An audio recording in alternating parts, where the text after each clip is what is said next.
Radio Raheem here with Eddie Hearn at the O2 Arena. Yet another victorious night. I seem to start all these interviews the same way on Saturday night, so we'll enjoy it while cheers we can. to you. We'll enjoy it while we can. Don't worry, it's going to go the other way at some point. You know, listen, we saw what happened in the ring tonight. It was a tremendous fight on both sides, even though it was 5 rounds. What really stuck out in my mind, though, is how emotional Tony got, and how even at every press conference you seem to have a very special connection with each fighter. What's it like managing all these different personalities and different biographies and backstories and making connections with all of the fighters in your stable?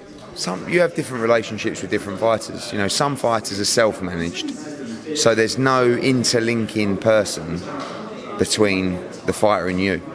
And that's when you have a very close relationship. Like some fighters that I represent, I don't really talk to because I deal with their manager, you know. And it's not as motivating because I wanna be your friend. You know, I want you to have touched my soul and heart that I will go the extra mile. And when you do win, like you won tonight, you can see what it means. And Tony Bellew, I classed him as a very close friend, and we had a plan, you know, years ago, that one day he would get his mortgage paid off, and that's all we just wanted to do.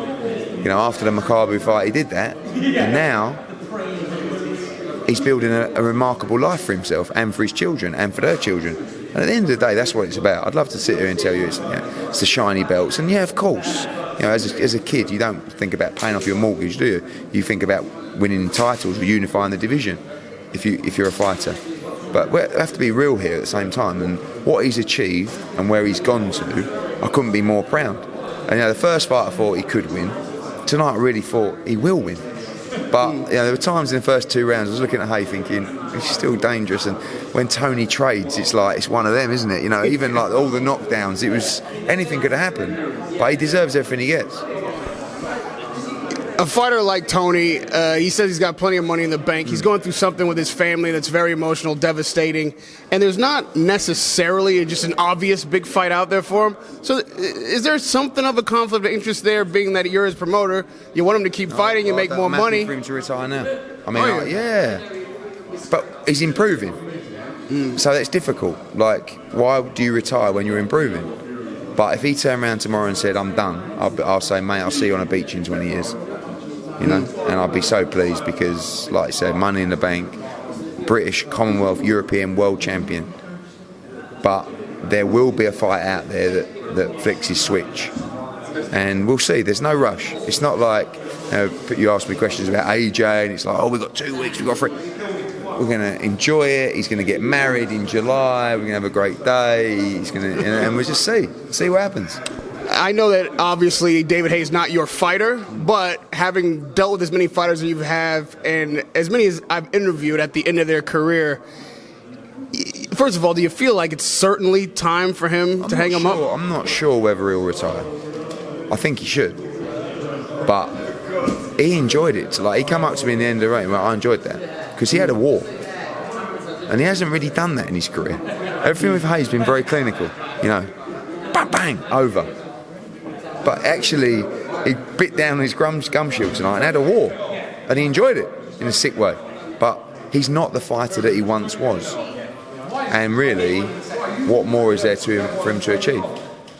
One thing he can be proud of is in the first fight, he boxed 6 rounds with a snapped Achilles. And tonight, he wouldn't quit.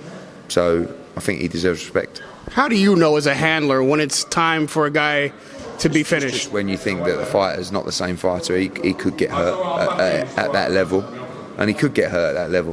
You know, Tony's a big puncher, but he's not heavyweight, and he was lifting him off his feet tonight. But that's because he's underestimated as a puncher.